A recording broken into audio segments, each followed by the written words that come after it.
सम्मानीय विचारक मंडली उपस्थित समस्त गुरुजी गुरुमा को प्रणाम जमनी आज विषय वस्तु मो जीवन साधुता मूल्य विषय कहवाक जाऊँ। प्रथम तो साधुता माने कौन? साधुता माने केतेक उत्तम गुण को बुझाए।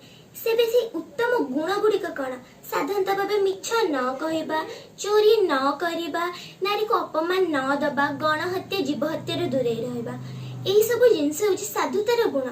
तेबे असाधुता कौन? असाधुता हूँ साधुता गुण संपूर्ण उल्टा।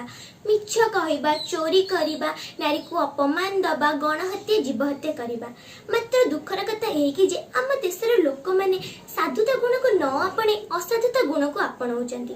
गोटे मनीषर चाली चलन कथबार्ता जना पड़े से साधु ना असाधु। साधु व्यक्ति मैंने सदाबेले उन्नति करती, मात्र असाधु व्यक्ति मैंने उन्नति करने केतेक असाधु गुण अवलंबन करती, जहा फल से उन्नति हो जाती, मात्र सदाबेले से डरी करिथांती काले केतेले तांकर असाधु गुण जना पड़ी जिवो कि। साधु व्यक्ति मैंने सर्वदा सबुठारे सम्मान पाइथांती एवं साधु गुण मनुष्य को निर्भर करिथाय, जहा फल साधु व्यक्ति मैंने भय करती नहीं, समग्र विश्व रे से मैंने उन्नति करथांती। असाधु व्यक्ति मैंने समाज पई एक बोझ, सेथि पई जेते दुख कष्ट आसिले मध्य आमे केबे असाधु गुण अवलंबन करबा उचित नुह।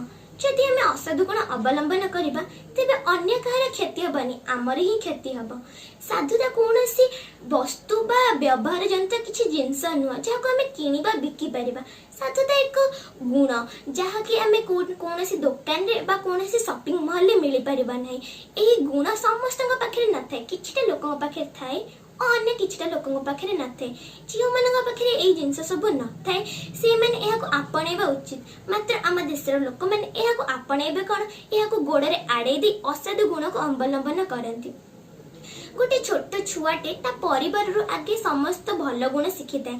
परिवार लोक ताको भल गुण शिखेले से भल गुण शिखी थाए एवं खराब गुण शिखेले से खराब गुण शिखी थाए।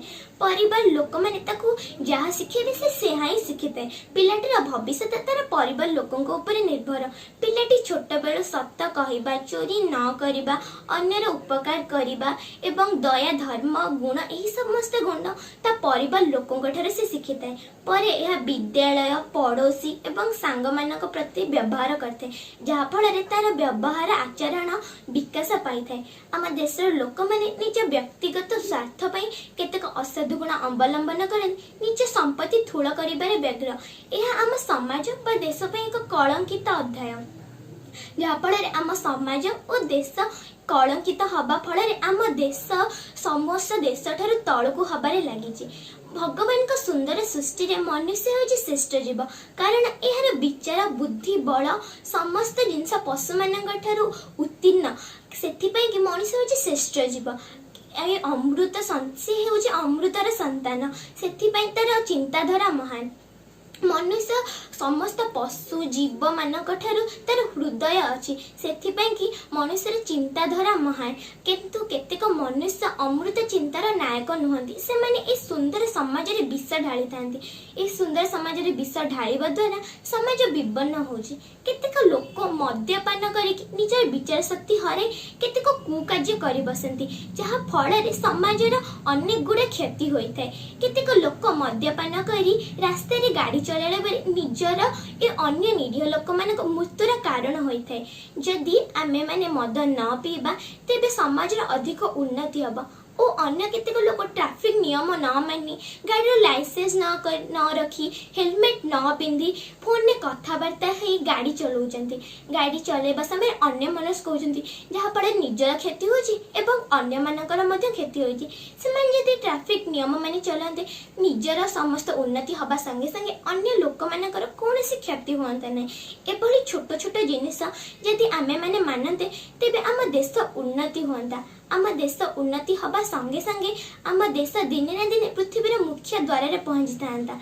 केवल मद्यपान न करवा एवं ट्रैफिक नियम न मानिबा द्वारा आमे साधु व्यक्ति हो जाऊ ना। साधु गुण एवं साधुर समस्त व्यवहार आमे शिखिबा द्वारा आमे साधु व्यक्ति हो थाउ।